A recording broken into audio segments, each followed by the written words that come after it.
Tife tunyumirwa tulumya batuwala na yo official be akufu obuzibu bwava yo amanya neddobozi bampita Victor Kamenyo aka Katongole Derek MP2B Lubaga North. Yo subscribe to Sesa Media.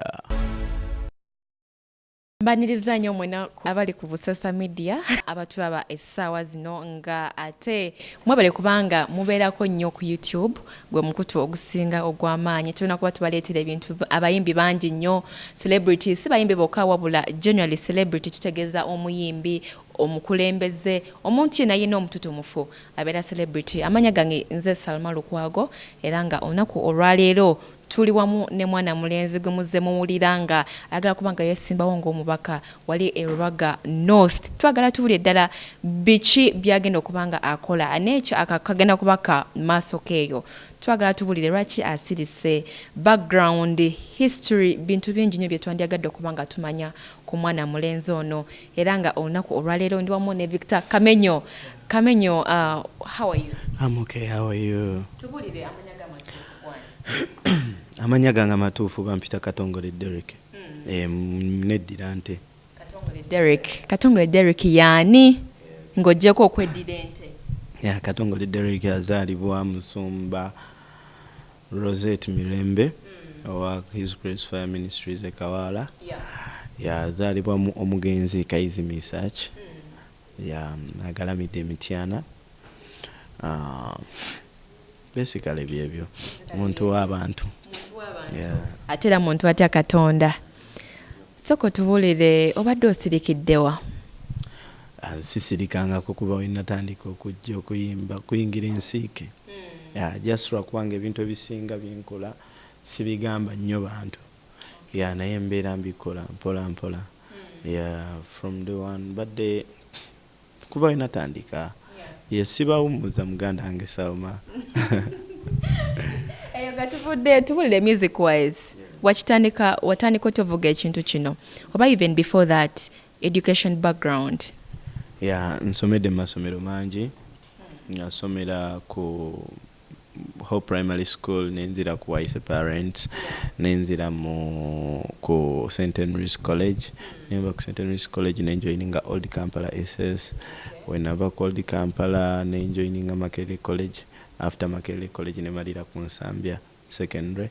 Then I joined MOOC. Yeah. Course wali okola? Nakola law. Yeah. Did you join LDU? No, sagenda ku LDC. Yeah. Naye na maliriza. Yeah. Okay. Kati ngenda kuddayo. Yeah. Nkole ne enrollment. Yes, nfuke practicing lawyer.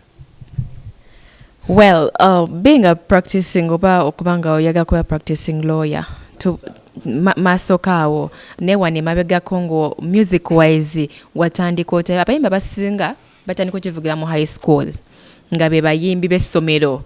Did you ever face that? Yeah, basically I was one of the most celebrities at my school. Yeah, nga mbeera mu chapel wetwakolanga ebyokuyimba twakungaananga because our school was kind of religious based.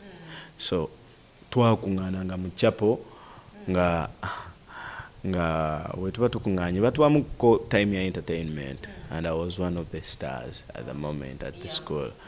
So when natuukanga yo nga nyingira bingi tusooka nakwekweka eri mabega w'ebizimbe oyingirawo nga celebrity wabeera nga star. Yeah. So nga tuyingirawo it was so massive ebiseera ebyo nga abaana bagwa eddalu they went crazy for us. So time netuuka nga nina okumaliriza okusoma. So in my form 6 awo muvak awo natandikira. Did you used to mime or walino enyimba zonga gwomu? Naina nyimba. Nze yaleeta ne idea tukolere oluyimba lw'essomero. Yes. By the time ne meeting a producer Andre natukolera oni ngina mu ssomero nemba kuŋŋaanyamu akasente. Nenga Andre wadda nakatandika kati omwogeddeko ayinza okuba wadda nefe twakatandika omumanyi. Ya wadda nnyo Andre. Yeah, Andre yawaddako. But he was even a good musician. Yayimba yakayimba ne Gift of Kado ne kabira so promising. It was like I'm gonna be with you today. na na na na na. Oh, bebaka Andrea yali. Wow. 7 years or 8 years. Yeah, the Andrene gift. So things went on like that. Yeah. Being with religious parents, music wise, bakitegeera nti omwana we muyimbi, how was the reaction? The reaction wasn't so bad because tata wange yali tayagala, yali ayagala mbeere balooya bali. So basically ye teyakyagala, ye yali simanyi teekye cause yafanga tanandaba nti nkuba ne raga. But of course my mom yakitegeera nti ndi muyimbi, naye nasooka kuyimba gospel. So nga we yatukanga ku video ku somero nga nayo Victor what bad Victor the legendary Victor nga we were so popular and I was katongole there. As a parent you're getting worried. Nambuuza nga bakuyita Victor gwe Victor. Nemubuuza ne mugawa just gasomero just kawan.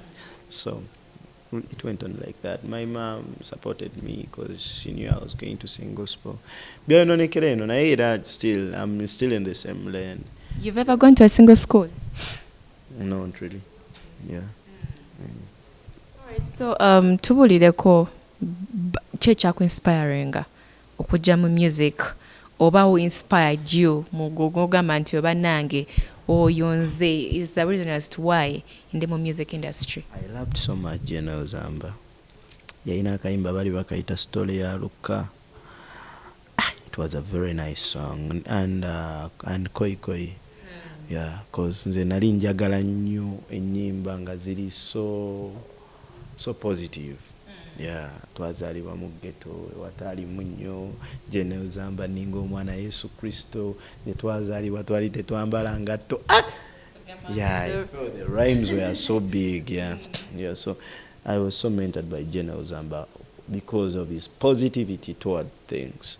Engeri gye yali alabamu ebintu. Yeah, he estimated a better future. He had big dreams. Yeah. So I was mentored by Gyenvudde, and I personally I was mentored by me myself because I had that. I was so much motivated. I was so much determined. Nali so much anxious to be what I am right now today. Yeah, nali mpulira muri that fire which can't stop burning. Ngampulira omuliro gungamba, you have to do it, you have to make it. Your music has to change a lot of people. Yeah, so that's why I was so much mentored. That's why nze ndi muvubuka nnyo, nina emyaka mitono ddala, but nsanga fani nga mukazi mukulu. Nangamba I like so much your song bwalikoola. Njagala nnyo oluyimba lw'olukiiko. Era basically my fans were adults, most of them. They liked so much my messages. Yeah. What age gye wagendamu mu club o gye watandika ogenderamu mu biduula emyaka emeka? Natandika mu biduula nga nina emyaka 19. Wali ku campus oli mu vacation ya senior 6. Your parents nga takinako buzibu? Abakinangako obuzibu. But mami yalina ekintu kimu yenga kasito mugamba ngenda mu night prayer. Walimbisanga nnyo Katonda. Katonda yetu atusonyiwe naye twamulimbisanga. Naye nga nami ye kasito ategeera nti ngenda mu night prayer. Toba na buzibu era dda n'akugulira. Mu actual sense obadde mu night prayer. So tubulye ng'omwana omulenzi wabengako n'emirimu gy'okola ewaka oba gwe omulimu gwo gwalinga kulya buli nakomawo kwebaka ng'era abaana abalenzi bako ewaka abo bambonyabonyanga nnyo. I had my elder sister ansingako omwaka gumu. How many? We're like 7. We're 7. Naina elder sister wange lwakuba basinga bagenze. Yeah. Naye nsaba Katonda badde wano kuba wano wewali fertile grounds. Yes, I don't want people to go abroad looking for opportunities. The opportunities must be in their country. Yes, wachaban. We miss them. Yes, abantu baffe lwaki bagende balinga bo tebajja waffe bajja kulambula. Yeah, that's the Uganda I want to live in. Now we're proud of our country. Ogeranga politician naye ojja tubulira maaso awo tubule in your free time what do you usually do? In my free time, so many ebitabo. So much. So many. No. Bitabo ki? Bitabo bingi nnyo, novels, soma nnyo ebitabo by'abo abasajja bye baawandiika ebyo. Oyagala nnyo history. Martin Luther, Malcolm X. Nsoma nnyo ebitabo basically abantu bwe batyo because we cannot predict our future when we don't know the history of our country, of anything. Yeah, you first need to know tosakola business nga tomanyi history waayo. Yeah, so okumanya kati history yali atya, how is it stand right now. So now let me go inside. Omanyi nze I have a problem. Mpima emirundi aga, then I close once. Mwemba ndi wakola ekintu, I first gauge it 40 times. Nenchipima, then I close once. Yeah. Rather than okusala emirundi ana nga tesipimye. Kuba nja kumala nzizeemu kitegeera. Nja kuddamu nnyo. So I take my time. Then I cross. What is your best dish?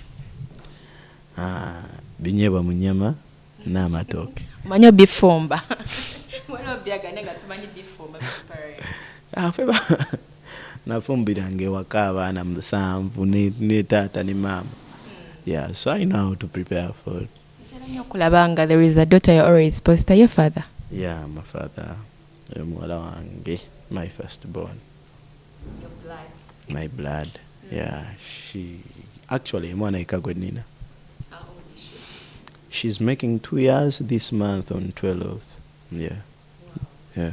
So nga tuvuddeyo eyo tudde kati waneeno ku bulamu obwa bulijjo olunaku olwaleero music wise kitambula kita waliwo hits zotegekedde nga ba fans kuba bo nga bugogamba tosirise mu kusirika kubadde kulungi ne bo other abantu perspective bagiraba nti Victor abadde asirise ate nga nze mu kulaba okwange ng'okyayimba waliwo ina hits waliwo ina bags nga Victor atuuka ku stage buli muntu ayimirira tewabanga tewadde yasigala ng'atudde ndabanga ndi ku stage kebera ku status era nakulaba just of recent nentegera nti omuyimbi waba kwegamba legacy aba ina amaanyi.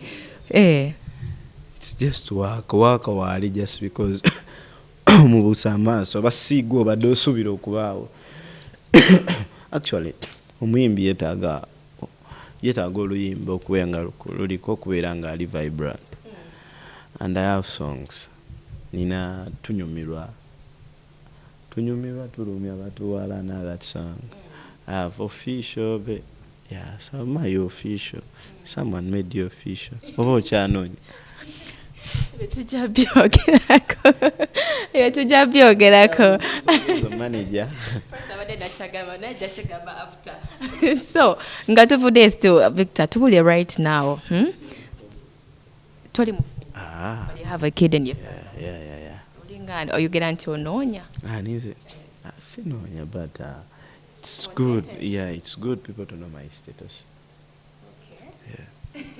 Relationship wise, tubuliremu enkolagana kati wona abayimbi oba era wali ojja kutubuliramu gwe ng'omuyimbi you face so many challenges ekijambi abakazi naye ojja tubuliramu kati how you found it oba oligokira bwotya ndowooza. Yeah, I face so many challenges. We have my connection with fellow artists. Abayimbi abo bolaba they are good people. Just because abantu babalabira mu kiti kirala. Yeah, because ajja kujja nga already alina stresses ayagala kuyimba. UPRS temuwa ssente ojja omusange akugamba ekigambo. Ogambe bannaye abayimbi bakola ki. But in normal senses, they are very good people. Yeah, and my connection with, I connect with almost every artist. Every artist is my friend. Buli omu being it bakadongo kamu, I have friends there. Being it by hip hop, being it by dancehall, being it by uptown, banaba, all of them, they are good people. We have something in common. Yeah. Bobatukako, they are so respectful, they are so welcoming, bantu balungi nnyo, and all of them bambi mikwano gyange. Era you see they have all of them have supported me towards this charity I'm running. Yeah, abaana basome, because when you explain to them the cause, buli omu mulyaga, oh wow. Yeah. In most cases, when you have inspirers, wagambye nti inspire yali Jenny Uzamba before what was lunaku ki lwasooka okumumeeting, and what was your reaction towards it? Jenny Uzamba nasooka kumulaba yali ku Lumumbox Carnival, nali muto naye nga era tuzunga kati ningenda ku Lumumbox Carnival e Makerere, najja nayimba nga naye mulabira eri nengamba wow. Bwenti. Yeah. So nakule nasooka okumulaba twali mu Silk, ali mu Club Silk, nkuzeemu nfuuse enfuuko empumulo nkuba n'endongo. Yeah. Nemusanga nenjogera naye, and I was so happy. So even next time namusanga, was it Tubanaliwa, was it Swangs Avenue? I don't know. Nemu meetinga ninga naye awuliddeko ku rap zange. Yeah, nga ndi wa kabi. Yes. Yakweragirako because first time abayimbi manyi okweraga. No. Bambi tebeeraga just because omusanga oluusi mu mbeera gy'okitegeera. Yeah. Nogamba neeragiddeko, but most of them bambi they don't. Yeah. Besides music, which kind of business do you do aside? I have so many businesses I do aside besides music. Nyingi nnyo nezisobola kugamba kumpewo. Charity is a business. Eyo nkikola ku lwange. Njogeddemu ntyo because nowadays abantu bakitwala in that way. So njagala oclearing ekyo nti charity. Basically, aho nfuusinze okwogera ku business zange. I have saloons. Bingi bannange. Bingi. I have so many things I'm running. Apart from Nina Ubers, Nicola, not so much, but I make my little money. And you'll be happy. And I be happy, and I support my household. But even I do music, daily business, I sing music. Yeah, but charity in Nicola, because I have a heart for charity, and I've been helping. Nze nali ngenda kusomera mu primary. Anzira nenda lunch. Nenga ku break bampa siringi ebyo. Kino nkyogera nga ndayira mu Katonda mukulu. Nenga ku bitano bye bampa. Ndyako ebyo. Ebibiri nina omwana gwe nalimbiwa yali mulenzi bali bamuyita Martin. Nga every day bwe ngenda ku ssomero nga muto nga nsanyusa. Nga tetayina. Ngebibiri mbimuwa every day. Daily basis. Iranga ntuuka nga kijja mu kirasi nga nkiwa, because I was in P4. Nali mu P4 nga kyo kiringa kiri mu P1. Nga kijja nembikiwa every day. So my heart for charity is too much. I don't want my fellow people drown. Nze n'ekintu kimu kye ngamba abantu. People should be patriotic. Love your country. Anything else. Patriotism, it is the key to go. Omanyi, so let me tell you one thing. There is an ideology of communism. Communism whereby everyone should take equal things with another. Okay. Sharing equally. Yeah, it was brought in Africa by Julius Nyerere. Yasokera Tanzania. Share equally. Nga muba mutaka, cause for him what he used to do, yakwatanga abantu n'abateka mu camps. Okay. Yanabazimbira nga if at all everyone buli omu are sharing equally. Room mwemu you eat the same, but why that ideology didn't work? It is a good ideology. But why it didn't work? It is because we are selfish. Fenga abantu tuli selfish. Buli omu yeyagaliza. But selfishness depends on the rate of its selfishness.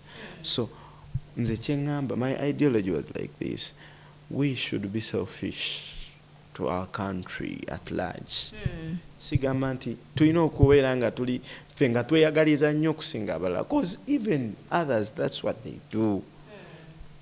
Don't be selfish as a person, but be selfish as a country at large. Why? Abantu here, Salma ngenda kubulira ebintu naye genda bitegeera nga mmaliriza. Salma, we're here because every one of us wants something from another. Exactly. I might be wanting platform. I think now you want your program to go on.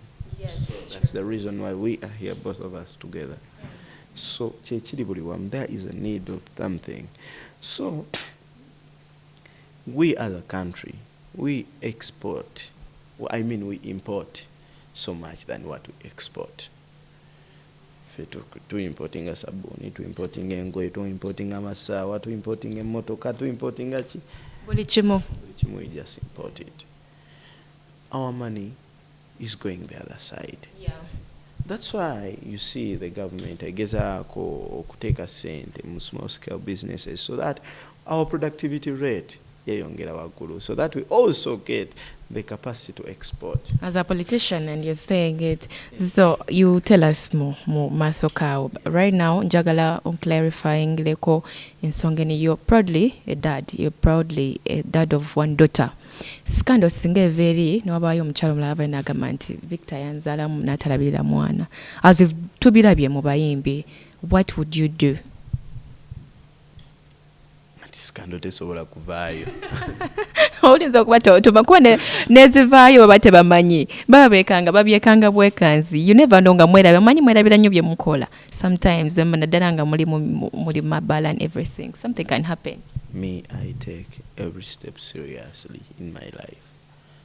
Buli kintu kyenkola, making sure it's serious. Manyisa my people are going to determine you on what you've done and what you are. Newo temi bajja gamba Salma abeerawo naye atemya amaaso. Newo tambula bajja gamba Salma atambula bw'ati, Salma aseka bw'ati.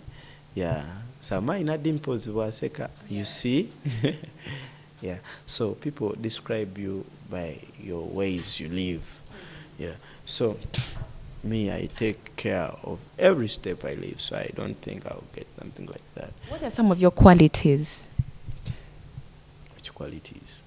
In a woman, in our good timekeeper, indibwenti, nze saagala kintu bwe kiti na bwakiti, something like that. Yeah. I'm reserved. I don't talk too much. I don't talk because I want to prove a point. Yeah, I want the point to prove out itself. I'm obedient. I'm loving. I'm caring. I'm humble.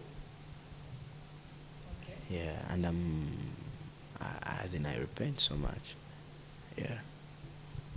Which some of the qualities would you wish in case, because you said tata mwana but you don't have a woman, which some of the qualities oyagala mukazi mumukyala gwendagala obeera naye? First of all, first and foremost, tricky question. njagala omukazi ng'atya Katonda, yanga amanyi God. That's my first priority. And another one, I need someone who is humble. I need someone who is caring. Njagala omuntu nga ne bw'aba alabye something, a problem, oba ekintu kyonna nga kyapenize, rushing into conclusion. Omusanga ng'ebintu abyetisse ku mutwe. Understand.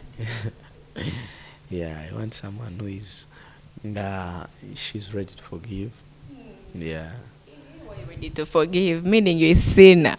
No. You can never control. We are not God. Yeah, we don't. We're not angels. Yes, we're not 99. We're not 100%. Yeah, however good we are, but we are not still 100%. So we nsuubira tujja kwesobyanga. Because nsobola okubeerawo mikwano gyange ne ginemerako nga nakusuubiza ekanzira bbiri ne ginemerako, I get some problems. Be understanding. Moroka inza okwabika omupiira, something can happen. Some people love very hardworking women, and I've not heard in that quality. Njagala omukazi ng'ategeera. Because for me, what I know, if you have the reasoning, then hard work is. All right, so Gyenvudde right now twogere ku mubaka, the leadership. What inspired you to come ngo mubaka nti oyinjaga kulembera Rubaga North wabula se wamwe gy'osibuka? Yeah, it's inspiring ennyo okulembera Rubaga North. It is the need of the people. Yeah. People need, people are wanting, people are anxious, abantu bakoowu. Yeah, kanjogere bwentyo. People are abantu bali balina that bambi betaaga, they want a change. They want what to do, but they don't see what to do. Right now we have leaders. N'essaawa zino tulina omubaka akiikirira Rubaga North. You know, one thing about leadership, buli omu asobola okufuga. Everyone can become a leader. But a leader should have ideologies. Esobola okufuga ekitundu. Kisekeera. Let me give you, kati kankubuulire kati. Me, I think the main function of the government, or main function, government, it is to collect our funds. Network services. That is the main function of the government. Kitegee. Nti bwe tukera ku makya ne tujjamu emisolo gyaffe biki erina otuddizaamu amazzi, ne tuddizaamu emirimu abatalina, ne tuddizaamu security, ne tuddizaamu ebintu ebyenjawulo. That's the main. Era me, I will get sad ne government singa eremererwa okozesa sente zaffe obulungi. As a government taxpayer. Yeah, as a government taxpayer. Because its main role, tewaliwo kitugatta nnyo na government. Yeah, there is nothing. Just ekitugatta mbu balina sente zaffe. So, ababaka, it is the same thing. Ayinza okubeera awo, ffe omubaka alina otuyiyiza. Ffe tetuli baavu tugamba ani tulope wani. We bakuba olopa wani. Ng'osoma. What teacher? Yes. Naffe kati balina otuyiyiza. People are poor there. Are you ready to do that? Okuyiyiza abantu be Rubaga North. Says buli muntu ayogera nga tanatuuka ku bukulembeze. Newe mutuukayo, things change. We have had a lot of people. Tubadde n'abantu bangi abakoze drastic changes mu bukulembeze. Neera nga nabo bali boogera nga ffe bo nga temubogerako. Kitegeera. So it is upon go tunuulira ideologies z'omuntu nga zeezo. Nze njagala omuntu atunuulira abantu b'abeeramu. Abantu betu electinga tebalumirirwa nsi yaffe, tebalumirirwa bitundu byaffe, tebabibaddeemu, tebamanyi kiki kirimu, betuwadde. But me, nze nina, I have that heart of my people. Yeah, because nkuze nabo and fun ekisinga okwewunyisa nti bana abantu nkuze nabo ate basinga n'obungi. Yes, because be bavubuka ababonabona be bakyali bange be nakula nabo nga tuzannya ffenna omupiira tugenda kasaawe be batalina mirimu ssaawa eno be babbi ssaawa eno, and they would not love to be thieves, but asabye omulimu sole wedde ku ngatto bamugambye osoma ogenda kufuna yakubba tafunyeemu kiki olina okukola waawo bingi byenina okukola. I have to improvise those people with opportunities. Oli mu kuseka olowooza si bya ddala, but these things are bya ddala. Because everyone says that n'abali mu parliament right now bali boogera nga gwe wooyogera, but abantu right now bafunye opposite or disappointment. Antirabayo, I told you, nature. Ffe tuli banjawulo mu nature zaffe. Yeah, so omuntu ayinza okujja nga akulimba ate omulala n'akubulira amazima. Yeah, so nature, yes, twawula nature, but what I think my nature, si nature erimba abantu.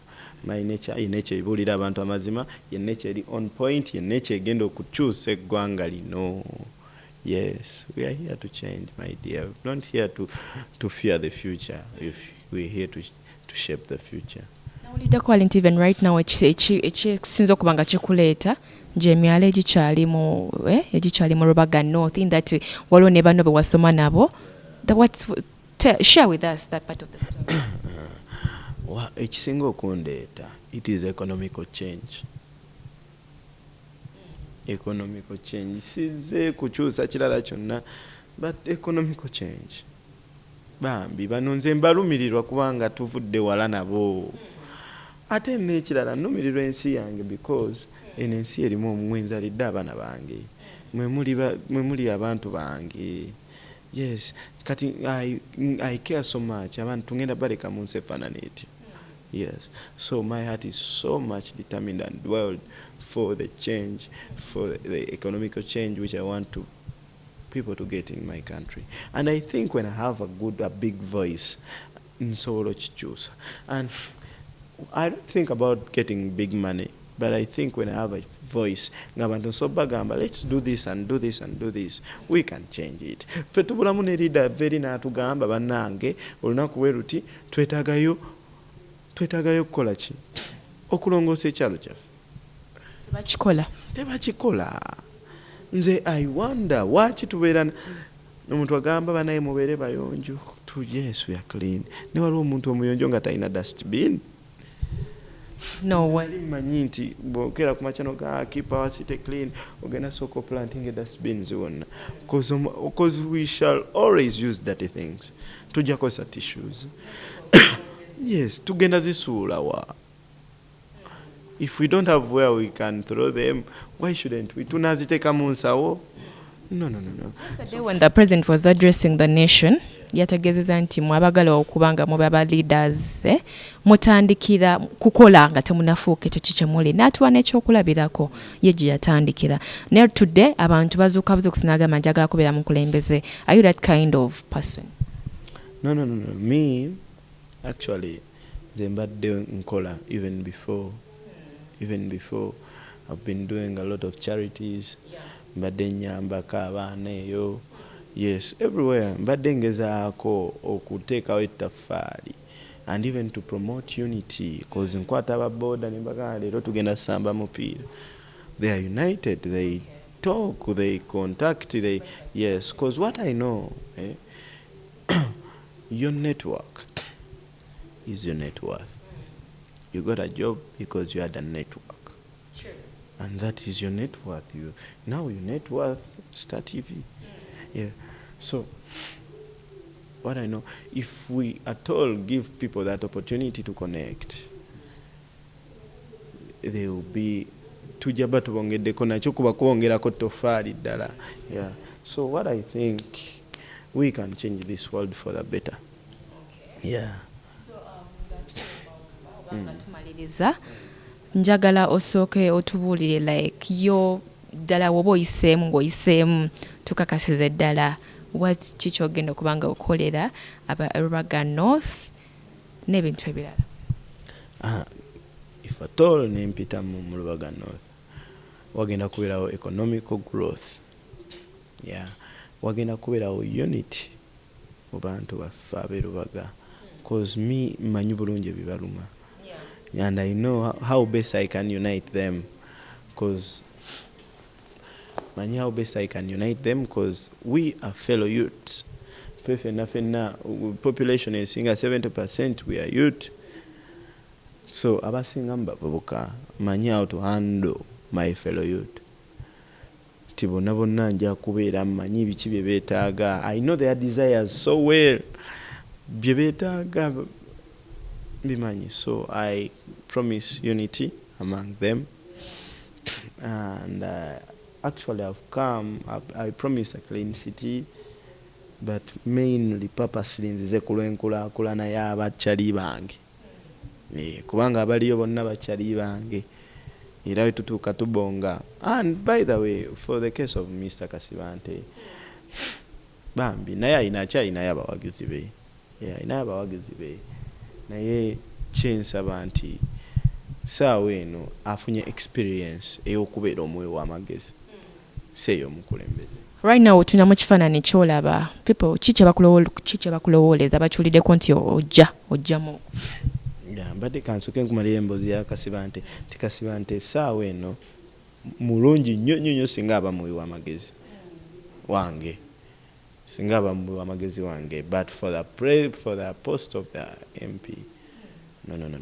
There is a reason why America bafuga ekisa ebisanja bibiri for 10 years ate abimazeeko, not because omuntu aba tafunye experience y'amaanyi oba afuze bubi, but they think the new person has a greater mind and a mileage ate abeera ne determination ne forces nyingi nnyo aba ayagala akole nnyo to prove. So that's why kati then omukulu you right honorable musaba mu mutima mulungi tuyinza no mwaba ayagala tukikozesa diplomacy afulume mutebe tugituuleko yimu bulungi. So now you can ask your question. Last 3 months. My last remarks. Ekisooka kya byonna, if we neglect ourselves from entering politics,